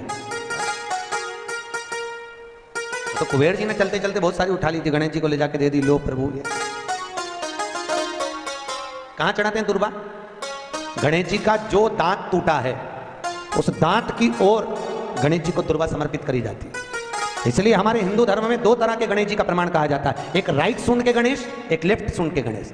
राइट सूंड का जो गणेश होता है वो घर में रखा जाता है, और लेफ्ट सूंड का जो गणेश होता है वो अपने ऑफिस में, व्यापार की जगह पर, दुकान में, धंधे में, पानी में, सर्विस में, नौकरी में लेफ्ट सूंड का गणेश रखा जाता है। जिसकी दुकान, व्यापार, व्यवसाय में अगर राइट सूंड का गणेश रखा जाता है तो लक्ष्मी आती है पर टिकती नहीं है। इसलिए घर में सीधी सूंड का गणेश और दुकान, व्यापार, व्यवसाय में, ऑफिस में उल्टी सूंड का, दो गणेश। तो इसका मतलब ये थोड़ी ना कि तुम्हारे घर में गणेश जी बैठा तो तुम उठा के कोई बदल आओ, यहाँ कहाँ दिया, यहाँ कहाँ दिया। अब रखे रहने। हमेशा याद रखो, गणेश चतुर्थी के बाद अनंत चतुर्दशी पर जब गणेश जी का विसर्जन करते हैं तो गणेश जी की 2 धर्म पत्नियां, वैसे तो गणेश जी की कुल मिला के 5 पत्नी, कितनी है गणेश जी की? 5 पत्नी। पहली श्री, दूसरी तुष्टि, तीसरी पुष्टि, चौथी रिद्धि और 5वीं सिद्धि। कितनी है? 5। ये व्यक्ति के नाम के आगे जो लिखा रहता है ना श्रीमान, ये श्री संबोधन कहां से आया? और एक पीछे लिखते हैं, जैसे नाम के आगे लिखते हैं श्री और पीछे लगाते हैं जा में ई की मात्रा जी, लिखते हैं कि इधर नहीं लिखते? लिखते हैं श्रीमान अग्नि प्रसाद जी, श्रीमान बद्री प्रसाद जी, श्रीमान हरीश प्रसाद जी। तो श्री आगे क्यों आया और जी पीछे क्यों आया? कौन ने लगाया, किस लिए लगाया, कौन ने बताया कि आगे श्री लिखो? किसी के नाम के आगे जी लिख दे, पीछे श्री लिख दे, मर्जी अपनी, अपन कुछ भी लिख सकते हैं। और किसने कहा कि आगे श्री लिखो? क्योंकि गणेश जी महाराज जब विवाह करने जा रहे थे और गणेश जी की जब बारात जा रही थी तो यमुना जी के तट पर गणेश जी की प्रथम पत्नी श्री गणेश जी के चरण पखारने के लिए खड़ी हो गई। और प्रथम गिनती में जब गणेश जी चलने लगे तो श्री ने उनके चरणों को रोक लिया और कहा, प्रभु मैंने आपका आवाहन करा है, मैं आपको अपने पति के रूप में देखती हूँ। भगवान गणेश जी ने कहा, तूने प्रथमता में मुझे पाया है, जिसके नाम के आगे तेरा संबोधन लगा रहेगा वो जगत में प्रसिद्ध होता चले जाएगा। इसलिए श्रीमान लिखा जाता है। अब जी का संबोधन कहां से आया वो भी समझ लीजिए। हर कहीं से थोड़ी ना लगा दिया जाता है कि जी कहां से आ गया। एक पत्नी भी लगाती है ए जी, और जब वो बोले ए जी तो तुरंत खसक लो जी, नहीं तो 500 गया जी। उसके जी में थोड़ा भारीपन है।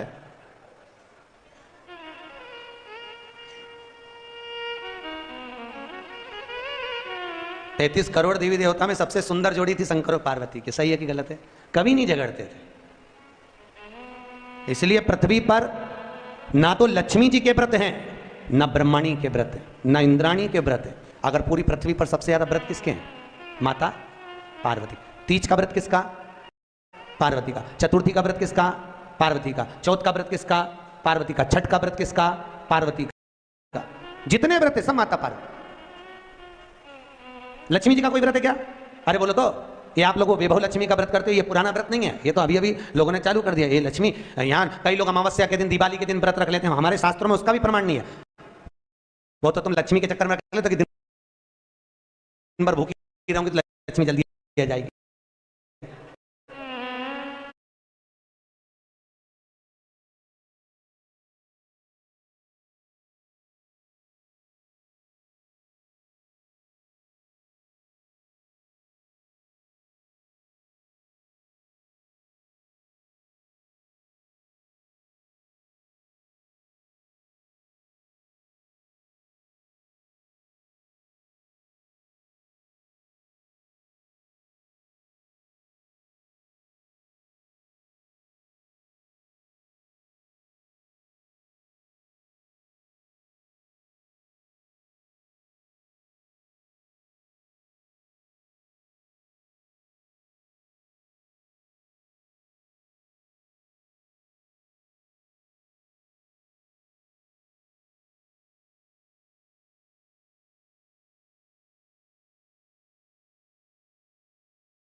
मुझे बहुत प्रसन्नता हुई थी जब गुलबर्गा में माहेश्वरी समाज की यहाँ पर अध्यक्ष बैठी है माहेश्वरी महिला मंडल की, तो आज से 12 एक साल पहले कथा करी थी शिव महापुराण की, माहेश्वरी महिला मंडल ने करवाई थी। एक बार जोरदार ताली बजाओ पूरी महिला मंडल के लिए। बहुत ऐसे शुभ कार्य हमारे जीवन में, हम जब मृत्यु लोक में अगर जन्म लिए हैं, हमारे जीवन काल में जब हम आए हैं और उस काल में आने के बाद में हम कुछ सत्कर्म की ओर गए, सत्कर्म की। ये जितने मारवाड़ी हैं, चाहे अग्रवाल हो, चाहे माहेश्वरी हो, चाहे ये ओसवाल कहते हैं, दिगंबर कहते हैं, हम वहां से निकले, हम वहां से निकले, इन सब की उत्पत्ति शंकर से, किसी की उत्पत्ति बाहर से नहीं, किसी की उत्पत्ति बाहर से, सब शिव के, सब शंकर के, जितने मारवाड़ी, ओसवाल, खंडेलवाल, अग्रवाल, माहेश्वरी, ये जितने जितने जितने जितने हैं सब शिव के दिए हुए। शंकर भगवान की जो 6 लड़कियां हैं, जया, विशहरा, आदिक आदिक आदिक आदिक, इन सब से उत्पत्ति है पूरी खांबों की। कहां डूब? देवराज ब्राह्मण होकर अपने कर्म से वंचित हो गया, और देवराज जब अपने कर्म से वंचित हुआ, एक बार शिव जी के मंदिर में पहुंच गया, शंकर जी के मंदिर में उसको ताप आ गया, बुखार आ गया, कहां जाऊं, बहुत ठंड लग रही थी, शिव मंदिर में छुप गया। कोई ब्राह्मण शिव महापुराण की कथा कर रहा था, और भगवान शंकर की कथा को जब ब्राह्मण कर रहा, कथा को देवराज ने श्रवण कर ली, श्रवण करते ही उसका चित्त भगवान शंकर के शिवलिंग में लीन हुआ। सामने शिवलिंग था, उस शिवलिंग को देखता रहा। शिवलिंग, शिवलिंग जानते हो? अरे बोलो तो, किसका प्रतीक है? शंकर का। लिंगायत संप्रदाय के अंतर्गत, अगर आपके यहां पर लिंगायत संप्रदाय है तो लिंगायत संप्रदाय के अंतर्गत जितना प्रामाणिकता भगवान शंकर के शिवलिंग की है, लिंगायत संप्रदाय के अंतर्गत माता हो पुरुष हो, गले में चांदी की कटोरी में भी शंकर का शिवलिंग धारण करती, शंकर का शिवलिंग। लिंगायत संप्रदाय के अंतर्गत अगर घर में बच्चा जन्म लेता है तो मां उस बच्चे को दूध नहीं पिलाती जब तक के लिंगायत संप्रदाय का मंत्र उस जन्म लिए बच्चे के कान में नहीं दे दिया जाता, तब तक उसको मां दूध भी नहीं पिलाती। जो यहां पर लिंगायत संप्रदाय का अगर कोई बैठा होगा तो उसको मालूम होगा। बैठा कोई? माताएं बैठी? अरे वाह, जोरदार ताली बजाओ पूरी लिंगायत संप्रदाय के लिए, बहुत बहुत धन्यवाद।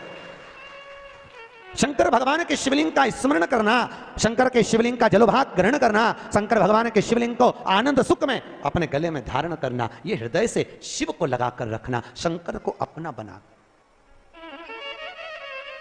हमारे अग्रवाल जी से हमने पूछा, बोले गुरुजी कल शोभा यात्रा वो ईश्वर मंदिर से निकलेगी। हमने पूछा वही मंदिर क्यों चुना तुमने पूरे गुलबर्गा में से? कहे गुरुजी हम वहाँ पर हर सावन में हर सोमवार को जाते रहते हैं, बाबा भोलेनाथ जी से कुछ जान पहचान ऐसी हो गई, बाबा छोड़ते नहीं है और हम छूटना नहीं चाहते, तो जिससे दिल लग जाता है। तो शंकर का शिवलिंग से अग्रवाल जी आपका दिल लग गया, तो वो लिंग तुम्हारा हो गया और तुम उस शिवलिंग के हो गए, शिव तुम्हारा। देखो दिल लगाना बहुत जरूरी है। अमेरिका वालों ने रिसर्च करा है, अटैक की बीमारी से बचना हो तो दिल लगा लो। वो बोल रहे हैं कुत्ता पालो, वो कह रहे हैं गैया ये पालो वो पालो। हमारे वैज्ञानिकों ने, हमारे संतों ने, हमारे राष्ट्र के संत वेदव्यास जी आदि आदि जितने संत हुए उन्होंने तो पहले से ही कहा इस दिल को लगा कर रखिए। अगर ये दिल संतों में लग गया, सत्संग में लग गया, गौ माता की सेवा में लग गया, शिवलिंग में लग गया, तो फिर ये दिल अगर वहां खुल गया तो फिर हॉस्पिटल में नहीं खुलेगा। हॉस्पिटल में उसी का दिल खुलता है जो सत्संग में नहीं खुला। इसलिए अटैक की बीमारी उसी को आती है, समझ गए?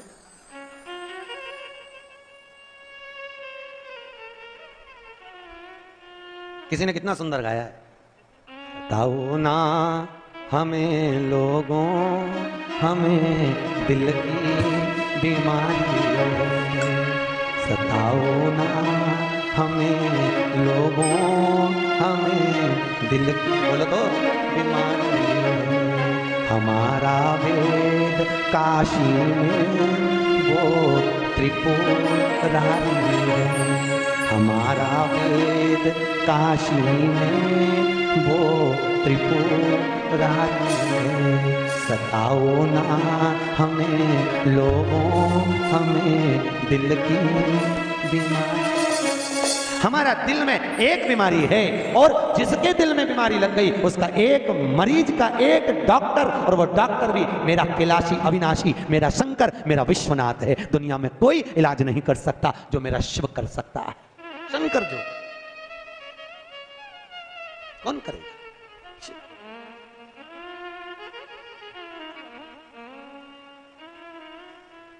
बीमार होने पर लोग तुम्हें आईसीयू में पटक देते हैं, वेंटिलेटर पर पड़ा है, परिवार का आदमी भी अंदर नहीं जा सकता केवल डॉक्टर के सिवाय। कोई जाता है? बोलो तो कोई नहीं। पर उस वेंटिलेटर पर भी, उस आईसीयू में भी एक अंदर है। वो कौन? वो त्रिकालदर्शी मेरा शिव अंदर विराजमान है। इसलिए कहते हैं जब व्यक्ति को घात आती है, एक्सीडेंट होता है, तकलीफ आती है, अटैक आता, शुगर बढ़ती, बीमारी आती, कोई किसी देवता को याद नहीं करता, ना नारायण, ना कृष्ण, ना देवी, ना देवता। अगर कोई याद करता है तो केवल शंकर को महामृत्युंजय का जाप करवाता है। क्यों? क्योंकि शिव है तो श्वास चल रही है, शिव निकल गया तो केवल शव रह गया। इसलिए उस शंकर को याद करते कि निकल कर चले मत जाना, आईसीयू में रहना, आईसीयू में वेंटिलेटर पर रहना। जब तक हमारे यहाँ का जीव पड़ा है तब तक शिव उसके अंदर रहे। शिव है तो शरीर है, और शिव गया तो केवल शव है।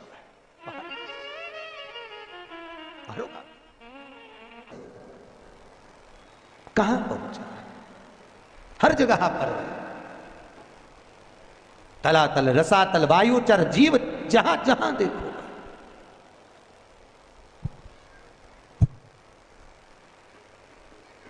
चला रहा है। शिव है तो तुम कथा भी सुन रहे हो। सही है कि गलत है? शिव है, और शिव नहीं तो कुछ। जोड़ जोड़ के मर गए, यहीं पे छोड़।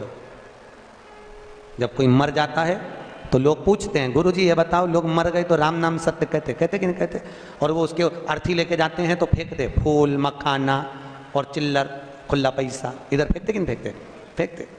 क्यों फेंकते? हमने कहा भैया गरुड़ पुराण में लिखा है फूल इसलिए फेंकते हैं श्रद्धांजलि के, मखाना इसलिए फेंकते हैं कि परिवार पूरा फूला फूला छोड़ के गया, इसलिए। ये पैसा क्यों फेंकते हैं? तो हमने कहा गरुड़ पुराण में नहीं लिखा, पर हम तो हमारे मन से कहते हैं कि मरने के वाले की छाती पे पैसा इसलिए फेंकते हैं कि पूरी जिंदगी जोड़ जोड़ के मर गया, अब तेरे बाप में दम हो तो उठा ले, उठा। एक एक रुपए के पीछे रात के 10-10 बजे तक बैठा रहा, खाने तक की फुर्सत नहीं मिली, कमाए कमाए कमाए, जोड़ जोड़ के मर गया, उठा, राम नाम।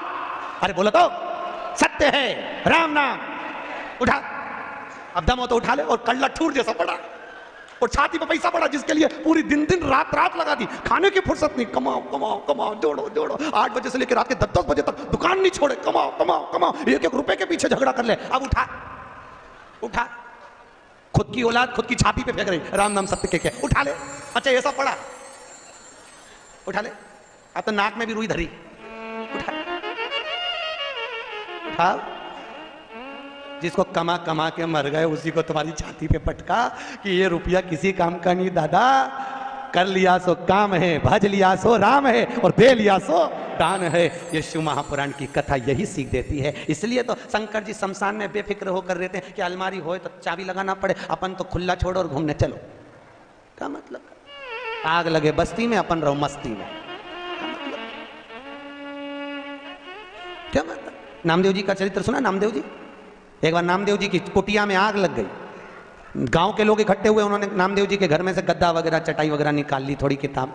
नामदेव जी आए, उन्होंने देखा आज तो मेरी कुटिया में आग लग गई। धन्य है रे भगवान, बारे मेरा पांडुरंगा, हरि विठल, गजब करा तूने, आज अग्नि के रूप में आ गया, बारे प्रभु वाह। नामदेव जी से लोगों ने कहा हमने इतना सामान बचा लिया। नामदेव जी बोले काय को बचाया? भगवान आए थे, दे दो, लाओ, दो। गद्दा भी पटक दिया, चटाई भी पटक दी, रजाई भी पटक दी। गाँव के लोगों ने सोचा अपन ने तो बचाया, बताओ इसको देखो तो सही, पूरा आग में पटक दिया, अगली बार लगने दे आग, अपन एक चीज नहीं बचा। और एक गांव का लोग इसको ओढ़ने के लिए कुछ मत देना, ठंड का समय, ठंड में मर जाएगा अपने आप। नामदेव जी आगी लगी, कुकड़ते कुकड़ते सो रहे हैं। गांव के लोगों ने कहा एक रात सोएगा ना बिना रजाई गद्दा के मरीज जाएगा, मत दो एक भी। गांव के लोगों ने दिया ही नहीं, सब चले गए, इसको सबक देना जरूरी है। नामदेव जी रात को सोए, भगवान ने सोचा अग्नि के रूप में भी मेरा दर्शन करा इस नामदेव ने, मेरा भगत है, ऐसा ठंड में उकड़ उकड़ के मर जाए क्या मतलब। भगवान रात को आके मखवल का गद्दा बिछा के, मखवल की रजाई, सुंदर तकिया, सुंदर झोपड़ा बना के भगवान ने उसको सुलाया। गांव के लोगों ने सोचा चलो चल के देखे जिंदा है कि मर गया। जो जाके देखा वे तो मखवल के गद्दे रजाई में एक नंबर झोपड़े में सो रिया। नामदेव जी को जगा के गांव के लोगों ने पूछा क्यों इतना जोरदार झोपड़ा किसने बनाया, महल जैसा? कौन आया था, तुम्हारा रिश्तेदार? नामदेव जी बोले हाँ।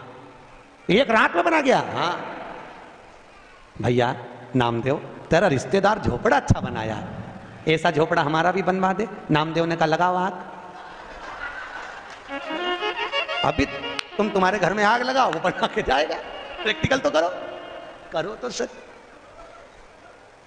आदमी कितनी मेहनत करा वो नहीं दिखता, परंतु ये महल कैसे बन गया, ये इतना माल कैसे आ गया, ये कैसे हो गया। अरे भाई मेहनत तो लगाओ आग, अपने अपने घर में भी लगाओ। अभी आएगा रात के बनाने, लगाओ तो करना पड़ता है। भजन नहीं करो तो भगवान मिले। शिव करुणा सागर शंकर ने, देवराज भगवान शंकर के शिवलिंग का स्मरण कर कर शिव में समाहित हो गया, प्राण छूट गए, शंकर के धाम गया। महत्व वर्णन करता है कि बिंदुक नाम का ब्राह्मण था जिसकी धर्म पत्नी का नाम था चंचुला देवी। क्या नाम था? चंचुला।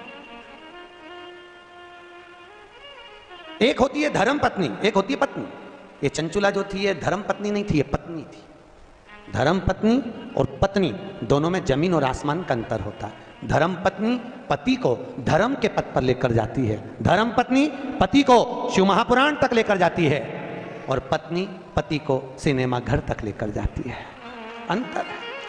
पत्नी पति को शॉपिंग मॉल तक लेकर जाती है, पत्नी पति को मायके तक लेकर जाती है, और धर्म पत्नी पति को कहती है चलो सालेश्वर भवन में कथा चल रही है, चलो। रोज प्रतिदिन कहती है। आपसे निवेदन है 7 दिन में 1 दिन धर्म पत्नी का फर्ज अदा करना। और शिव महापुराण की कथा कहती है धर्म पत्नी का फर्ज ये भी है कि पति को धर्म के पथ पर लेकर आए, और अगर पति कथा में नहीं आ रहा हो तो जितनी कथा यहां सुनो उतनी कथा घर जाके सुनाओ। यही बात हमने पूना में मंगलवार पेट में कही थी कि जितनी कथा यहां सुनो घर जाके सुनाओ। एक नई नवेली बहू तीसरे दिन कथा में आके बोली गुरुजी आज मेरा सेठ कथा में आया है। मैंने कहा बहन मिलवाना हो। आखिरी में वो बेलपत्र लेने आया तो हमने पूछा भैया 3 दिन कथा में नहीं आया, आज चौथे दिन कैसे आया? उसने कहा गुरुजी रात को 9 से 12 सुनने से अच्छा है दिन में 2 से 5 सुन लूं। ये पूरी रात बैठ के तुम्हारी कथा सुनाती रहती है। आपसे भी निवेदन है, आप भी प्रतिदिन नियम बना लो, जितनी यहां से सुन के जाओ बस चरण दबा दबा के जी वो सीवर वाला महाराज बोला पूरी 4-5 दिन में 7 दिन में 1 दिन धर्म पत्नी का फर्ज अदा करिए।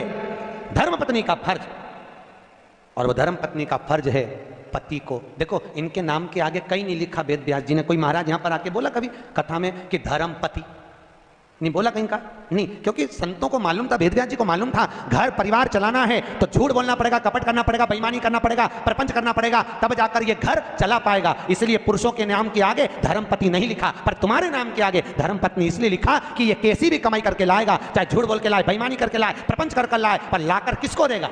अरे बोलो तो धर्म पत्नी को। और तुम्हें लाकर देगा तो तुम धर्म के पथ पर चलना, उसकी कमाई में से थोड़ा सा निकालना, तो धर्म में सत्कर्म में शिव महापुराण में लगाना, तो पति को भी बैकुंठ ले जाना और खुद भी चली जाना।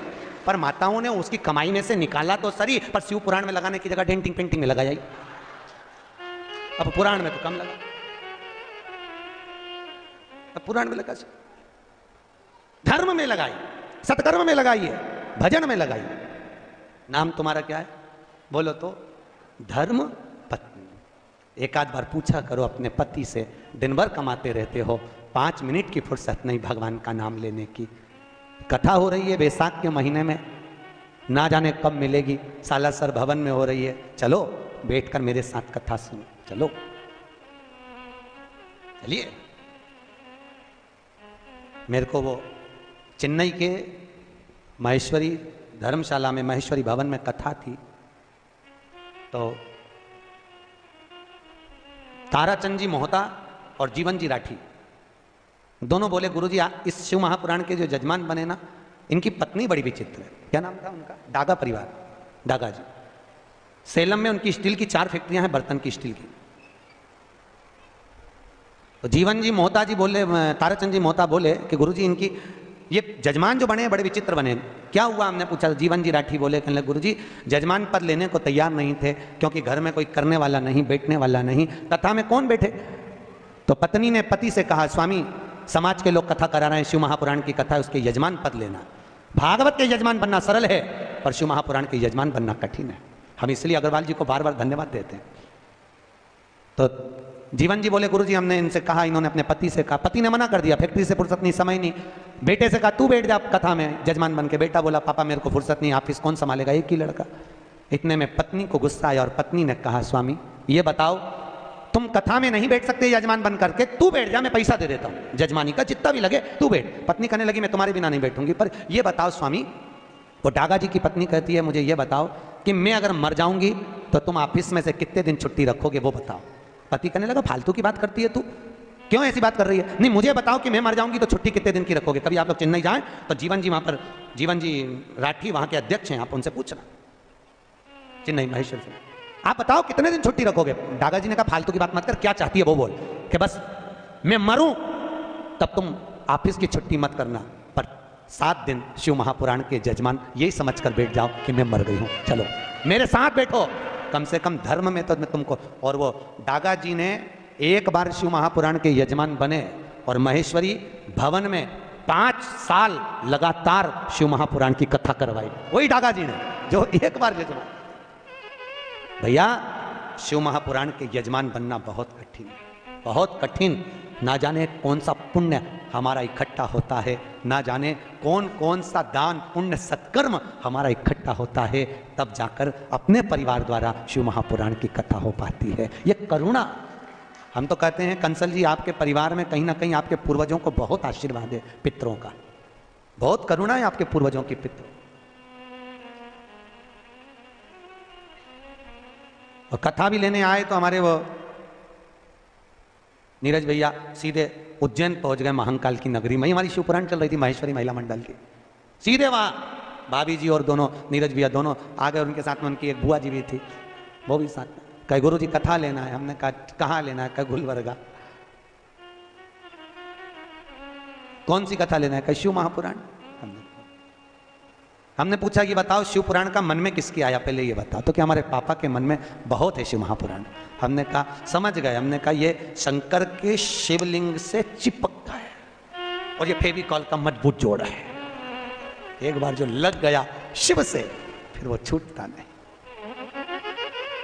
जो लग गया शंकर छोड़ता नहीं। और हम तो आपसे भी कर रहे हैं, मौका मिले शंकर की कथा को श्रवण करने का, बाबा महेश की कथा को श्रवण करने का, भगवान शिव की शिव महापुराण श्रवण करने का, एक क्षण की देरी ना करें, सुनो, क्षण भर सुनो, आधी में पुनि भले थोड़ा सा। बिंदु की धर्मपत्नी चंचुला देवी धर्म से दूर थी, सत्कर्म से दूर थी, भगवान की कथा से दूर थी। बिंदु को जो कमा कर लाता वो चंचुला देवी को देता, पर चंचुला का चित्त नहीं लगता। एक दिन बिंदु को धन तो लाया, प्राण छूट गए, पर चोरी का धन लाया था, इसलिए प्रेत योनि में चले गया।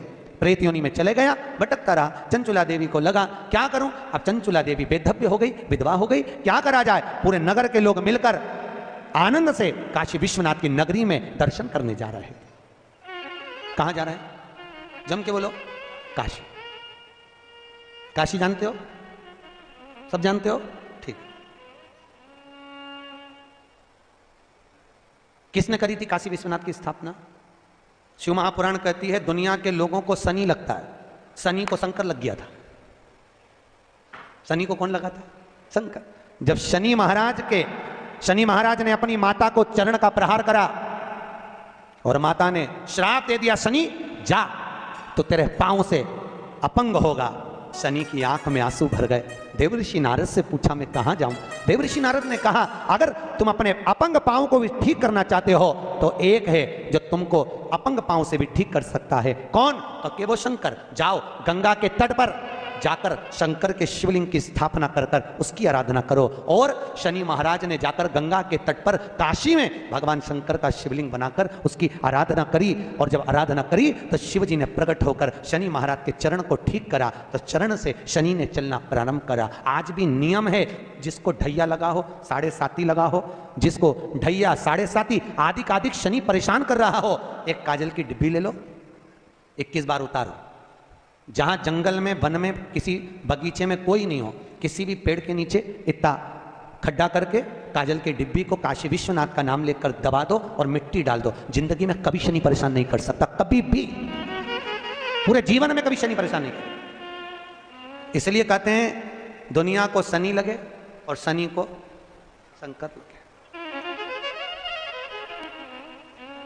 शनि को सारे नगर के लोग काशी चले। काशी जानते हो ना, अभिमुक्त नगरी काशी, मोक्ष नगरी काशी। माता पार्वती जी ने शिव जी से केवल 2 वर मांगे थे, केवल 2 वर माता पार्वती ने मांगे शंकर भगवान से। पहला वर माता पार्वती ने शिव जी से मांगा था, भोलेनाथ वर दीजिए कि जिस पति पत्नी में आपस में झगड़ा हो उसमें प्रेम बढ़े। भगवान शिव ने कहा तथास्तु। आज भी नियम है, पति और पत्नी अगर आपस में झगड़ा करते हैं तो उनमें प्रेम बढ़ता है। तुम देखना, अच्छा प्रैक्टिकल करके देखना। पति झगड़ा करके चले जाए ऑफिस दुकान, तो वहां से आते से ही पूछेगा क्यों रे तेरी मम्मी कहाँ है, तुरंत पूछे। इतना झगड़ा करके गया है तो पूछे मत तो कि पत्नी कहाँ है, पर आते से ही पूछेगा कहाँ है। और माता पार्वती ने दूसरा वर मांगा, भोलेनाथ जी वर दीजिए कि काशी में जो मरेगा उसको गुरु मंत्र आपको देना पड़ेगा। शंकर भगवान ने कहा पार्वती कैसी मूर्खों की तरह बात करती है, काशी में मरने वाले को गुरु मंत्र मैं दूं, ये कैसे हो सकता, कैसे होगा, ये हो नहीं सकता, ये कभी नहीं होगा। पार्वती जी बोली, जिद पे अड़ गई माता पार्वती ने। भोजन करना बंद कर दिया, पानी पीना बंद कर दिया, कुछ ग्रहण ही नहीं करती माता पार्वती। शिव जी को लगा कि ये प्राणों को त्याग देगी। शंकर भगवान ने कहा पार्वती मैं तुझे वर देता हूं कि काशी में मरने वाले को गुरु मंत्र मैं दूंगा। पार्वती ने कहा मुझे कैसे मालूम पड़ेगा कि आपने गुरु मंत्र दिया, तो तू बता क्या करना है। पार्वती जी ने कहा प्रभु आपसे वर मांगती हूं कि काशी में मरने वाले के सीधे कान में आप गुरु मंत्र देना और कान को मोड़ देना, तो मैं समझ जाऊंगी कि काशी में मरने वाले को आपने गुरु मंत्र दे दिया। शंकर जी ने कहा तथास्तु। तो आज भी प्रमाण है, काशी में मरने वाले का सीधा कान अपने आप टेढ़ा हो जाता है। आज भी प्रमाण, जिसके काशी में प्राण छूटते हैं उसका सीधा कान अपने आप टेढ़ा हो जाता है, अपने आप। पहले हमको भी विश्वास नहीं हुआ था कि शिव पुराण में ऐसा लिखा है, ऐसा होता है क्या। जब हम काशी में महेश्वरी भवन में कथा करने के लिए गए तो सब पूरी मंडली को लेकर हमने कहा चलो आज शिव महापुराण में लिखा है कि काशी में मरने वाले का सीधा कान टेढ़ा हो जाता है, चल कर देखें। पहुंचे मणिकर्णिका के घाट पर, भारत की भूमि के सबसे ज्यादा मुर्दे वहीं जलते हैं। अपने यहाँ गाड़ी ओवरटेक करती है, वहां मुर्दे ओवरटेक करते हैं, लोग मुर्दा लेके भागते हैं। मणिकर्णिका का घाट, लाइन लगी मुर्दों की, परिवार के लोग बैठे। हमने एक मुर्दे वाले से पूछा भैया हमको इनका मुंह देखना है, कि देख लो। हमने कपड़ा हटा के देखा मुंह, तो उसका तो कान सीधा था। हमने कहा बताओ पोथी में तो लिखा है कि काशी में मरने वाले का सीधा कान टेढ़ा हो जाए, यहाँ तो सीधा है। और आगे गए, हमने कहा हो सकता है कुछ गड़बड़ हो। आगे गए तो उसका भी कान सीधा, और आगे गए उसका कान टेढ़ा, फिर आगे गए तो उसका सीधा, फिर आगे वाले का फिर कान टेढ़ा। हम तो चक्कर में पड़ गए, किसी का सीधा किसी का टेढ़ा। हमने पूछा भैया ये मुर्दा कहाँ का है, तो क्या यहाँ से 40 किलोमीटर दूर का। और जिसका कान टेढ़ा था उसका पूछा ये मुर्दा कहाँ का है, तो के काशी की वो कॉलोनी का। समझ में आ गया कि काशी में मरने वाले का सीधा कान टेढ़ा हो जाता है, दूर मरने वाले का। ऐसा कोई है 33 करोड़ देवी देवता में कोई देवता ऐसा नहीं कि मनुष्य के कान में आकर गुरु मंत्र दे दे, पर एक है मेरा काशी विश्वनाथ जो कि गुरु मंत्र भी प्रदान कर देता है, गुरु मंत्र। इसलिए ओम नमः शिवाय, ओम नमः शिवाय, हरे हरे भोले नमः शिवाय। जपो, जपते रहो, भजन निरंतर करते। शिव का शिव का भगवान की भक्ति को धारण कर। आज भी शास्त्र कहता है अगर हम काशी नहीं जाते तो 5 बार मुख से काशी काशी जप लो। क्या नाम जपना? काशी काशी। हम तो कहते हैं अपनी छोरी का नाम रख दो काशी भाई।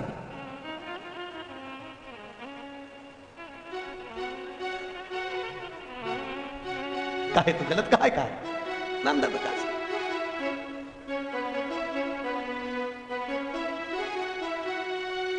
काशी काशी 5 बार बोल ले जीव, उसको यम के दूत पकड़ ही नहीं सकते। काशी काशी बोल लेने पर यमराज बंदी बनाने नहीं आता, फिर आता है तो मेरा महंकाल, मेरा ठाकुर, मेरा, क्योंकि शिव जी जिसको भेजेंगे, नारायण को भेजना तो नारायण आ जाएंगे, ब्रह्मा को भेजना तो ब्रह्मदेव आ जाएंगे। ये तो अपनी मर्जी, अपन को 4 व्हीलर में जाना है कि 2 व्हीलर में जाना है। ऐसे तो यमराज भी आता है ब्लैक कलर की स्कॉर्पियो पे, और ऐसे तो भगवान भी आते हैं 2 व्हीलर पर, गरुड़ पर। आते कि नहीं आते? अब मन अपना, अच्छा ईमानदारी से बोलो तो 4 व्हीलर में बैठने में मजा आता है कि 2 व्हीलर पे? सत्य बोलना है, 2 व्हीलर पे। क्यों? 4 व्हीलर में पति इधर पत्नी इधर, 2 व्हीलर पे 2 व्हीलर। इसलिए भगवान से कहते रहा करो भगवान कृपा करना हमारे लिए 4 व्हीलर मत भेजना, हमारे लिए तो हमारा ठाकुर, हमारा काशी विश्वनाथ नारायण को भेजे। जब वो गरुड़ पर चढ़कर आए, जैसे लक्ष्मी पीछे से पहिया डालकर बैठे, ऐसे मैं नारायण के पहिया डालूं और उड़कर सीधे चले जाऊं, ऐसी करुणा। नहीं, अगर 4 व्हीलर पे जाना हो, ब्लैक कलर की स्कॉर्पियो पे, तो मर्जी तुम्हारी।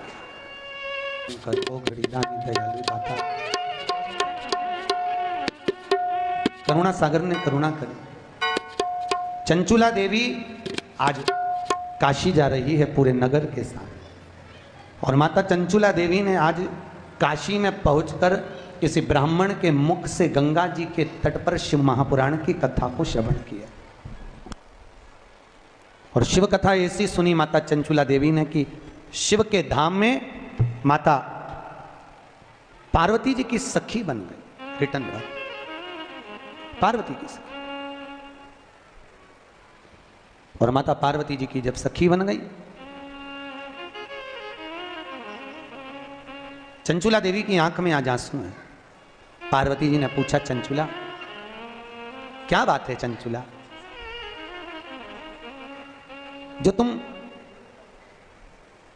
चंचुला देवी आखिर बात क्या है जो तुम्हारी आंखों में आंसू है? पार्वती जी ने जैसे ही पूछा तो माता पार्वती उसी समय पर चंचुला देवी के शब्दों को सुना। चंचुला ने कहा, मेरा पति प्रेत योनि में भटक रहा है, उसको मुक्ति नहीं मिल रही, मैं क्या करूं कि मोक्ष मिले? पार्वती जी ने कहा, एक काम करो चंचुला देवी, तुम एक बार शिव महापुराण की कथा करवाओ, उससे जीव किसी भी योनि में हो वो मोक्ष पा जाता। चंचुला देवी ने कहा, कथा किससे करवाऊं? भागवत हो तो ब्राह्मण कर देवे, रामायण हो तो ब्राह्मण कर देवे, क्योंकि भागवत रामायण गीता आदि आदिक में जो भेंट चढ़ती है वो तो काम में आ भी जाए, पर शिव महापुराण में तो भेंट का भी महत्वता। किससे करवाया? पार्वती जी ने कहा, एक काम करो नारद जी के पास जाओ। नारद जी, तो नारद जी के पास चंचुला देवी ने जाकर कहा, नारद जी आप हमारे पति के मोक्षार्थ शिव महापुराण की कथा कर दी। शिव पुराण। नारद जी ने कहा, भैया कथा तो मैं कर नहीं सकता, क्योंकि मुझे तो श्राप लगा है कि मैं एक जगह पे बैठ नहीं सकता। अच्छा, नारद जी को जो श्राप लगा, ऐसा श्राप किसी किसी को लगा रहता है, ऐसा नहीं है। कथा सुनने सब आते, नारद भी आता, निंद्रा देवी भी आती। कोई कथा में सो रहा हो, नींद आ जाए तो समझ लो कुंभकर्ण की पत्नी आज कथा में आ गई, ठीक है। और कोई कोई व्यक्ति फिर आए फिर जाए, फिर आए फिर जाए, फिर आए फिर जाए, समझ लो उसमें नारद भरा गया है, क्योंकि नारद को श्राप लगा, एक जगह नहीं बैठ सकता।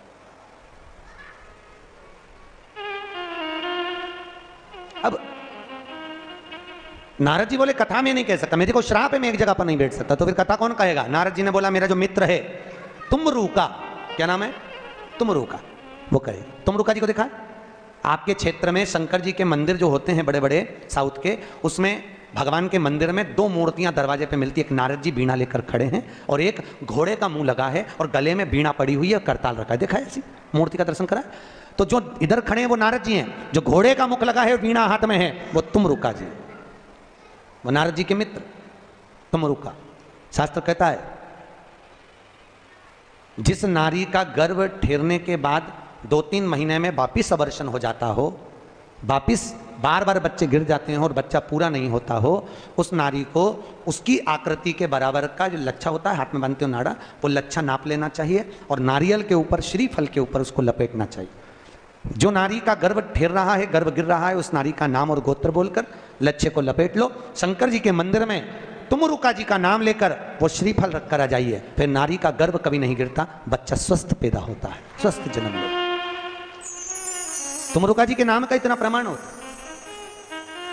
जो बच्चा रात में गंदगी करता हो, सूसू कर देता हो, बच्चे को सुध नहीं रहती हो, माइंड से बच्चा विकलांग हो, पढ़ने में चित्त नहीं लगता हो, विद्या में कमजोर हो, तो शंकर जी के शिवलिंग के पास में जाकर उस बच्चे का नाम लेकर शिव जी के शिवलिंग पर चंदन से ओम बना दो उस बच्चे का नाम लेकर, और तुमरुका जी का नाम लेकर ओम बनाने के तुरंत बाद जल चढ़ा दीजिए। वो बच्चा रात में गंदगी करना, सुसु करना बंद कर देता है। तुमरुका जी का,